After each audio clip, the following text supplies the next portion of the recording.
नमस्कार दोस्तों, कैसे हैं आप लोग। आशा करता हूँ कुशल स्वस्थ और मंगलमय होंगे। मैं सौरभ आनंद एक बार फिर से आपके बीच एनसीईआरटी के कुछ ज्ञान को साझा करने आया हूँ। तो आज हम बात करेंगे भारत की नदियों, उनके ड्रेनेज सिस्टम और पैटर्न्स के बारे में। तो कुछ बातें करते हैं इसमें। इसको शुरू करने से पहले हम आज से कुछ सवाल लेके चलेंगे, जिनके जवाब हम वीडियो के अंत में ढूंढने की कोशिश करेंगे, जिससे हमें पता चलेगा कि हमने इस वीडियो में कितना सीखा है। तो इन सवालों को आप एक बार पॉज करके देख लीजिए और इन सवालों के उत्तर जानने की हम लास्ट में कोशिश करेंगे, वीडियो के लास्ट में। तो हम शुरू करते हैं।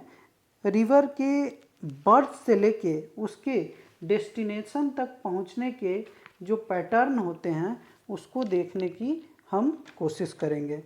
तो हम देखते हैं कि जब रिवर ओरिजिनेट होता है और जो डेस्टिनेशन तक अपने कॉन्फ्लुएंस माउथ तक पहुंचता है, तो उस बीच में यह 3 स्टेजेस में डिवाइडेड है: young age, middle age and old age में। यंग एज में जनरली रिवर के जो सोर्सेज होते हैं वो rain, snow, glacier, waterfall, lakes, ये सब होते हैं। तो यह जनरली हाई एल्टीट्यूड से निकलता है रिवर, कहीं पर भी, चाहे वह हिमालयन रिवर हो या पेनिनसुलर रिवर हो। हिमालयन रिवर के केस में हम जानते हैं कि हिमालयन रेंजेस जो होते हैं नॉर्दर्न प्लेन से हायर एल्टीट्यूड पे होते हैं, तो वहाँ से जब निकलते हैं रिवर तो वो हायर एल्टीट्यूड पे हुए। फिर पेनिनसुलर रिवर के केस में जनरली अगर हम देखें, हमने बात की थी, तो जो मैक्सिमम पेनिनसुलर रिवर होते हैं जो कि बे ऑफ बंगाल में गिरते हैं, वो वेस्टर्न घाट से निकलते हैं। और हम जानते हैं कि वेस्टर्न घाट्स भी हायर एल्टीट्यूड पे होते हैं रेस्ट ऑफ द पेनिनसुला के रिस्पेक्ट में।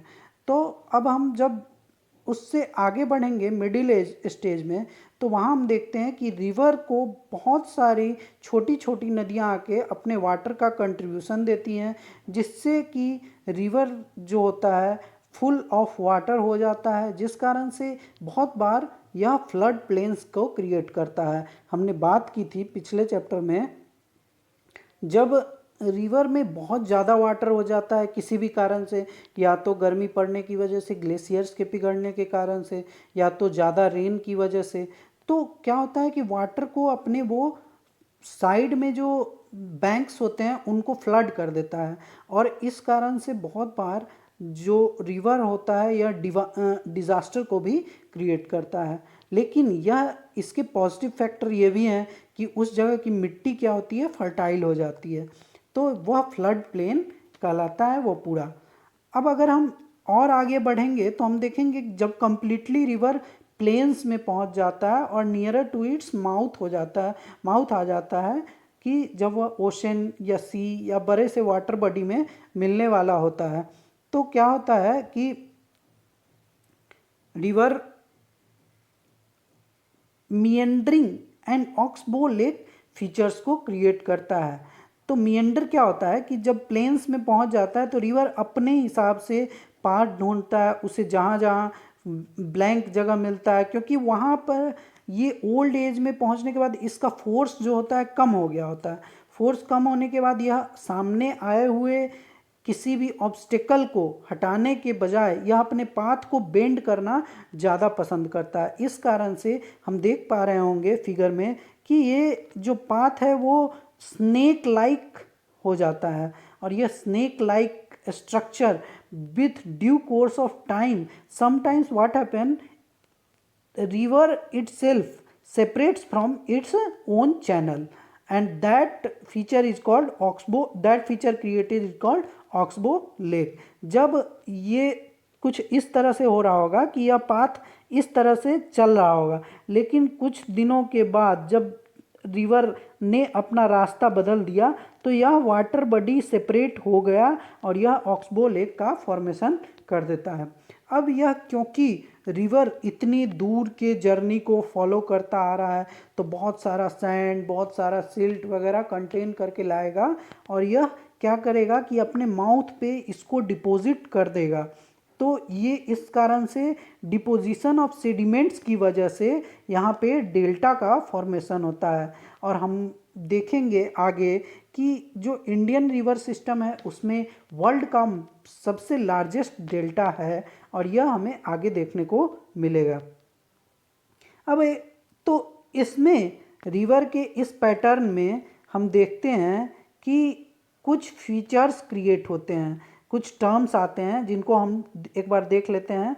फर्स्ट है रिवर सिस्टम, जो कि डिफाइन करता है कि रिवर प्लस इट्स ट्रिब्यूटरीज, ये मेन रिवर है प्लस इसकी छोटी छोटी नदियां जो हैं, ये पूरे सिस्टम को जो है ये हम रिवर सिस्टम कहेंगे। अगर ड्रेनेज की बात करें तो यह रिवर अगर यहाँ से यहाँ तक में जितने दूर के लैंड को वाटर सप्लाई करता है तो इसको ड्रेनेज कहेंगे। अगर ड्रेनेज बेसिन की बात करें तो हम देखेंगे कि ये रिवर सिस्टम अपने साइड बाय साइड जितने दूर के एरिया को क्रिएट करता है, फ्लड प्लेन्स, एलुवियल प्लेन्स, हमने लास्ट चैप्टर में पढ़ा था कि इंडियन फिजियोग्राफी में एक मेजर जो फिजियोग्राफिकल डिवीज़न है नॉर्दर्न प्लेन, वो रिवर्स के द्वारा ही क्रिएट किया जाता है। तो वो एक मेजर फीचर क्रिएट किया जाता है किसके द्वारा, तो ड्रेनेज बेसिन के द्वारा। अब हम आगे बढ़ते हैं, एक और फीचर ऑफ रिवर देखते हैं, वो है वाटर डिवाइड। जब दो रिवर्स को एक बड़ा सा लैंड मास आपस में जुड़ने नहीं देता है, डिवाइड करता है, उसको वाटर डिवाइड कहते हैं। अब इसको अगर हम सिंपल टर्म्स में डिफाइन करें तो elevated area such as mountain और an upland separates two drainage basins are called water divide.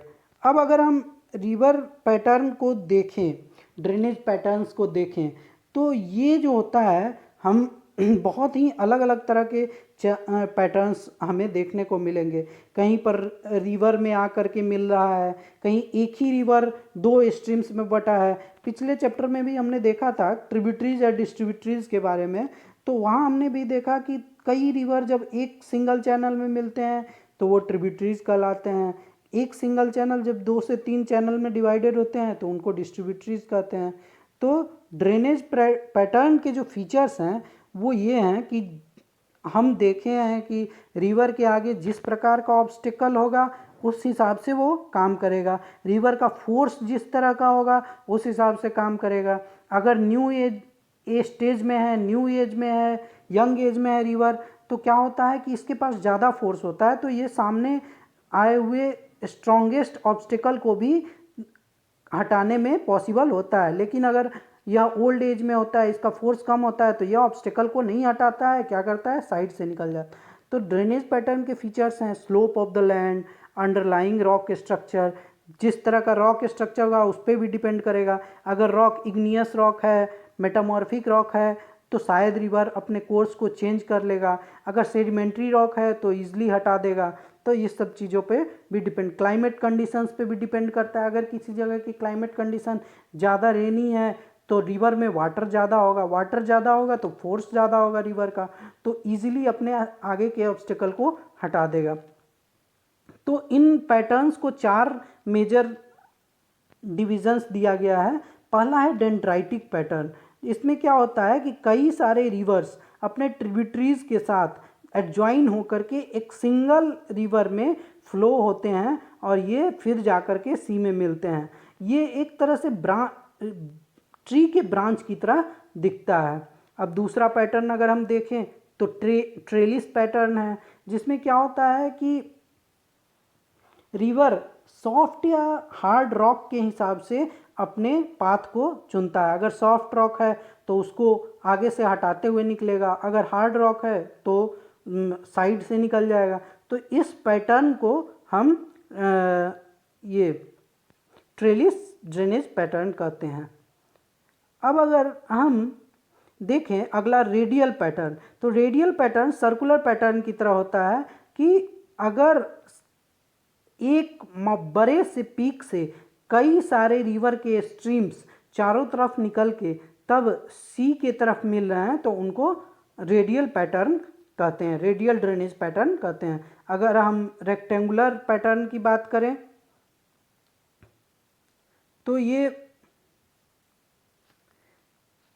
Mostly Rocky terrains में पाए जाते हैं, जहाँ सिर्फ हार्ड चट्टान होते हैं।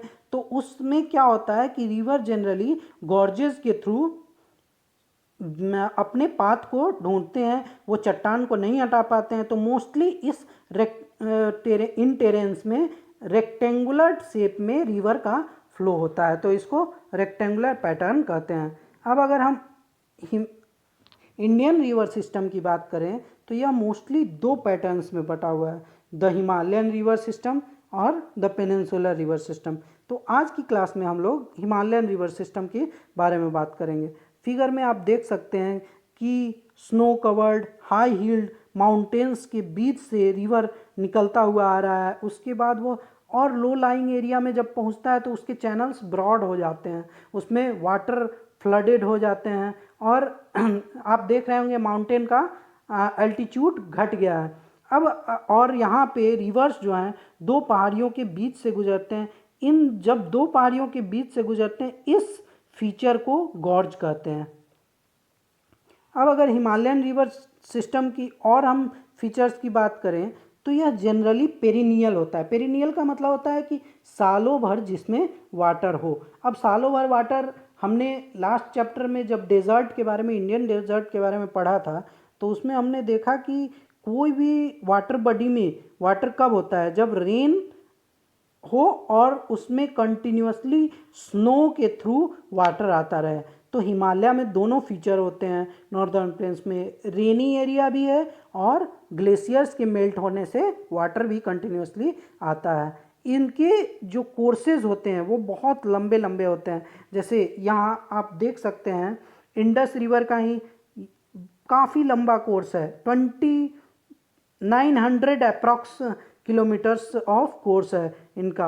गंगा का देखें तो 2500 के लगभग का कोर्स है। अगर ब्रह्मपुत्रा का देखें तो यह मोस्टली इंडिया में नहीं आता है, लेकिन फिर भी यह इंडिया के बहुत बड़े प्लेन को कवर करता है, असम एंड अरुणाचल को कवर करते हुए फिर बांग्लादेश में भी जाता है। तो इनके कोर्सेज लंबे होते हैं। यह इंटेंसिवली इरोजनल एक्टिविटी करते हैं क्योंकि इनके पास फोर्स होता है, हायर एल्टीट्यूड से गिरते हैं आते हैं।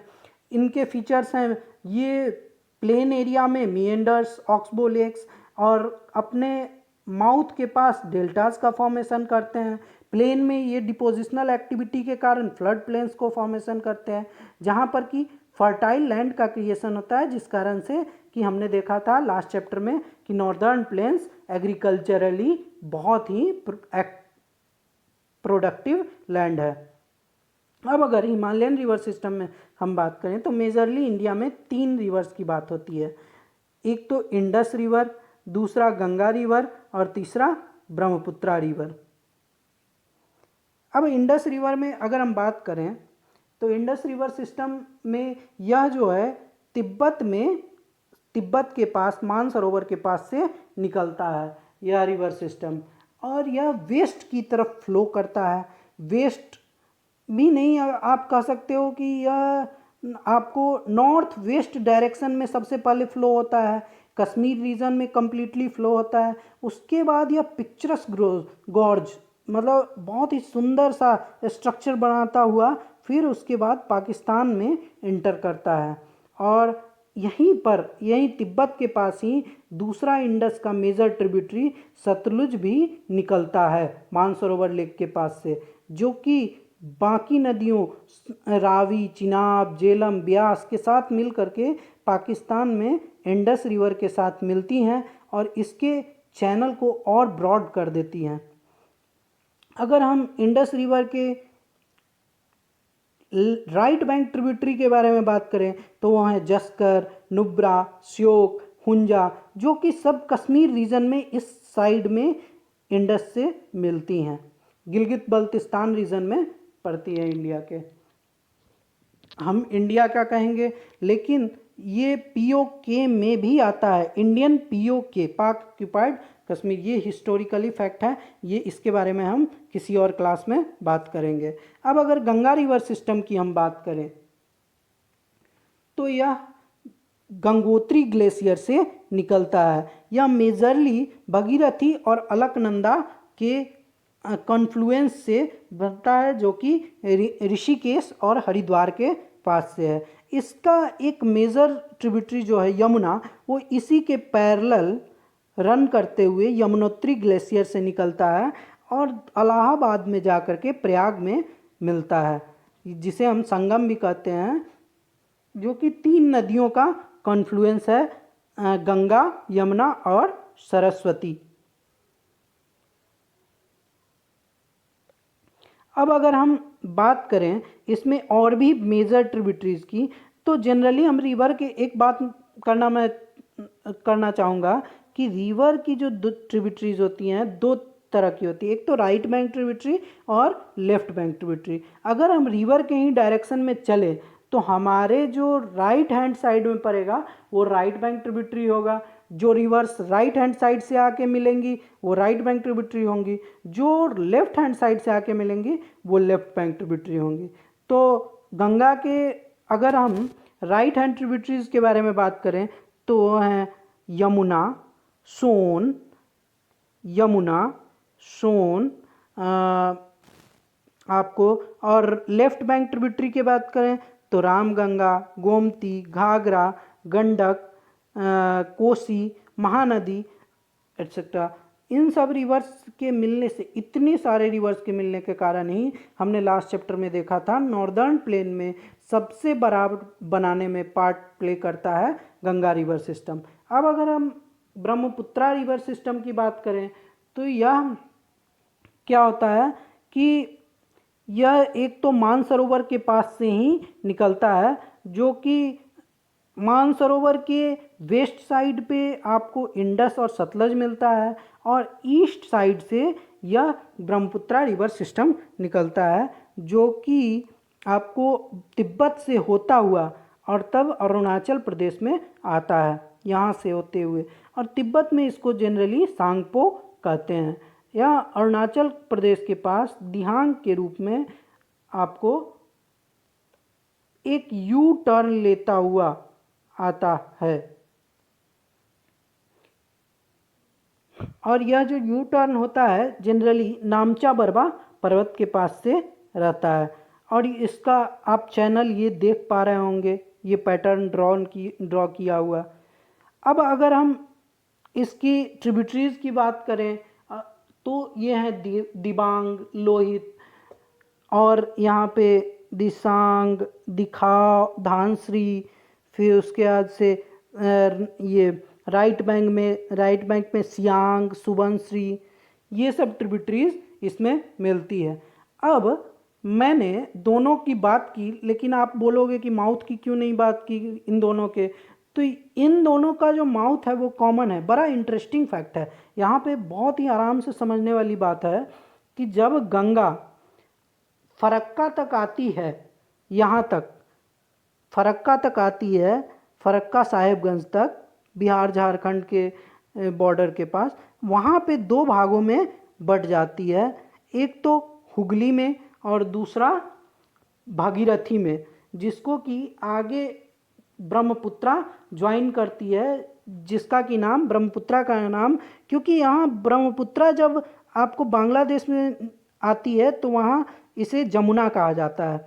तो भागीरथी और जमुना मिल करके यहाँ पे आपको मेघना का फॉर्मेशन करती है, और ये रिवर वैली आप देख सकते हैं, हुगली भी इधर से आ रही है, मेघना भी आ रही है, और खूब सारा ब्रह्मपुत्रा का खुद का भी वाटर का फ्लो काफ़ी रहता है। हम जानते हैं, हमने लास्ट चैप्टर में बात की थी कि काफ़ी रेनी एरिया होने के कारण, बारिश होने के कारण ब्रह्मपुत्रा में बहुत ही पानी आ जाता था, फ्लड हो जाता था। तो यह हाईली वाटर कंटेन्ड होने के कारण, और गंगा भी काफ़ी सारे ट्रिब्यूटरीज के कंट्रीब्यूशन के कारण वाटर लेके आता है, तो जब काफ़ी वाटर है तो सिल्ट भी काफ़ी होगा, तो यहाँ पे डिपोजिशनल एक्टिविटी बहुत बड़ा है और काफ़ी दिन से हुआ है। तो इसलिए माउथ ऑफ गंगा जो है यह बहुत सारे सैंड एंड सिल्ट को डिपॉजिट करता है यहाँ पे, और यह काफ़ी हाईली फर्टाइल होता है, और इस एरिया को हम सुंदरबन डेल्टा कहते हैं, जो कि जहाँ की मेजर ट्री सुंदरी ट्री पाया जाता है। अब हम एक बात करेंगे जो कि रेगुलरली एग्ज़ाम्स में आता है कि गंगा जब निकलता है गंगोत्री से तो यह किस तरह से वहाँ पर जो पंच प्रयाग धाम है उनका क्या किस तरह से ज्योग्राफिकल फीचर है, कौन कौन सी नदियाँ कहाँ कहाँ मिलती हैं, इस बात को हम देखेंगे। तो पंच प्रयाग की अगर हम बात करें तो वो पंच प्रयाग हैं विष्णु प्रयाग, नंद प्रयाग, कर्ण प्रयाग, रुद्र प्रयाग और देव प्रयाग। तो सबसे पहले हम देखते हैं कि अलकनंदा की स्ट्रीम निकलती है बद्रीनाथ के पास से और उसमें धौली गंगा छोटी सी स्ट्रीम आके मिलती है विष्णु प्रयाग के पास। अब वही अलकनंदा की स्ट्रीम आगे बढ़ती है तो नंद प्रयाग के पास नंदाकिनी रिवर आकर के मिलती है और वही जब और आगे बढ़ती है तो अलकनंदा में जब पिंडेर गंगा मिलती है तो उस जगह को कर्ण प्रयाग कहते हैं। और जब अलकनंदा में के स्ट्रीम में आपको राइट बैंक से मंदाकिनी आके मिलती है तो उस जगह को रुद्र प्रयाग कहते हैं। और जब ये फुल ऑफ वाटर अलकनंदा और आगे बढ़ती है तो गंगोत्री से निकली हुई भागीरथी यह राइट बैंक से आकर के मिलती है देव प्रयाग में और फिर यहाँ से गंगा का फॉर्मेशन होता है। तो इन बातों को हमने देखा। ये कॉन्फ्लुएंस ऑफ पंचप्रयाग हैं और ये 4 धाम भी कहलाते हैं बद्रीनाथ, केदारनाथ, गंगोत्री और यमुनोत्री उत्तराखंड में।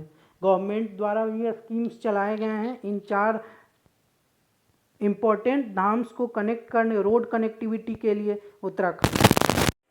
अब हम देखेंगे उन सवालों को जिसका जवाब ढूंढने के बारे में हमने बातें की थी कि जब हम वीडियो देखेंगे तो उससे उन सवालों के जवाब हम ढूंढने की कोशिश करेंगे। तो उन सवालों के जवाब हैं, पहला सवाल था हमारा कि वैसी 3 नदियाँ जो ओरिजिनेट होती हैं नॉर्थ ऑफ हिमालयन माउंटेन्स और क्रॉस करती है माउंटेन रेंज को और गॉर्ज बनाती हुई इंडियन प्लेन्स को फॉर्म करती हैं, वैसी 3 नदियाँ हैं इंडस, सतलुज, ब्रह्मपुत्रा।